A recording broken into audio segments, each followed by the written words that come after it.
Hola, buenas noches. Mi nombre es Juliet Perea Cuesta, estudiante del primer semestre de Psicología. Hoy vamos a hablar del tema de la genética. La genética, uno de los mayores avances científicos del siglo XX, que comienza con el redescubrimiento de las leyes de Gregor Mendel. La genética, uno de los campos con mayor investigación en el desarrollo actual. Gregor Mendel para sus experimentos utilizó un guisante que en aquella época era muy fácil de conseguir. Cuando hablamos de genética se hace referencia al área de la biología que se encarga de comprender y explicar cómo se transmite la herencia de generación en generación mediante el ADN. Tenemos una serie de enfermedades genéticas que se transmiten de generación en generación, como lo es la enfermedad de Marfan, que es un trastorno hereditario que afecta el tejido cognitivo. Buenas tardes, mi nombre es María Jacqueline Niño. El día de hoy vamos a hablar sobre conocimientos conceptuales en genética.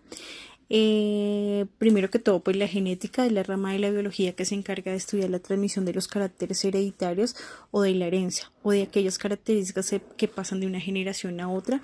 Allí encontramos varios conceptos. El primero de ellos es el ADN. El ADN es una molécula o una macromolécula formada por muchos átomos que contienen la información genética de un organismo. También tenemos los cromosomas, que también hacen parte de la genética, que es el ADN cuando se compacta y se convierte en una estructura en forma de X o una forma alargada. Allí la llamamos cromosomas.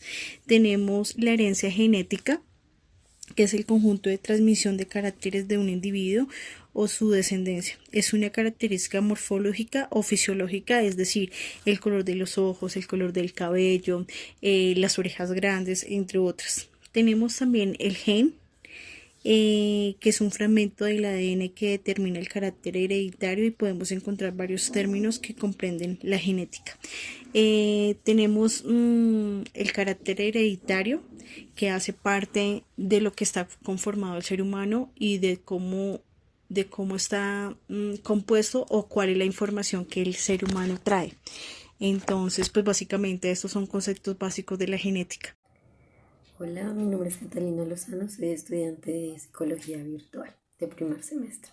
En consecuencia con el tema de genética, como ya tenemos claro, la genética estudia los genes y estos genes se pueden ver representados a través de la herencia. En dados casos puede ser en correlación con los papás, entre hermanos. Digamos, si yo tengo un hermano, yo podría haber heredado el cabello de mi papá y mi hermano pudo haber heredado el cabello de mi mamá. La genética, en consecuencia con esto, estudiaría la herencia y todo esto puede ser relativo y subjetivo, pero asimismo hay una correlación muy estrecha con la neurodiversidad. La neurodiversidad en este caso demostraría esas diferencias que nos hacen a nosotros pues seres vivos y seres humanos.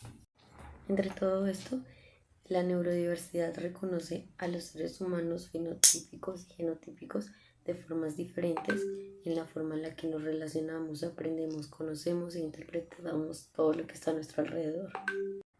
Bueno, en medio de todo esto, la neurodiversidad reconoce a los seres humanos genotípicos y fenotípicamente diferentes en la manera en la que nos relacionamos, en la que conectamos, en la que hablamos, en la que pensamos, en nuestras conductas, en todo lo que nos conlleva a ser seres humanos. Bueno, ¿y qué es la neurodiversidad? Bueno, la neurodiversidad es la forma en la que nosotros aprendemos y la forma en la que nosotros somos seres individuales, ya que nuestro cerebro es individual. Significa que nosotros todos tenemos una manera distinta de aprender y de ver. Bueno, en el campo de la neurodiversidad existen 5 condiciones. Una de ellas es el autismo. El autismo es cuando el cerebro se ve afectado y genera una discapacidad en cuanto a la comunicación y la socialización que tendría el individuo con su entorno. La segunda condición es el trastorno de déficit de atención e hiperactividad, que es cuando el individuo tiene dificultades para concentrarse y asimismo prestar atención, o también cuando genera comportamientos de por parte de la impulsividad, pueden ser hacia sí mismos o hacia lo que esté a su alrededor.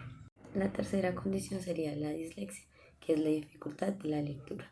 Y la cuarta sería la disgrafia, que es la dificultad con la escritura. Pero asimismo también hay dos variantes más, que es la discalculia y también está la dispraxia. La discalculia es cuando hay un déficit de aprendizaje y la dispraxia es cuando la persona tiene dificultades para ejecutar cualquier acción.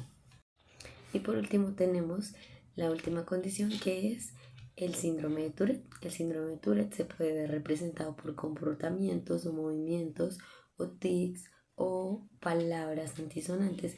Todos estos podrían ser de manera involuntaria, donde la persona no tiene control de ellos.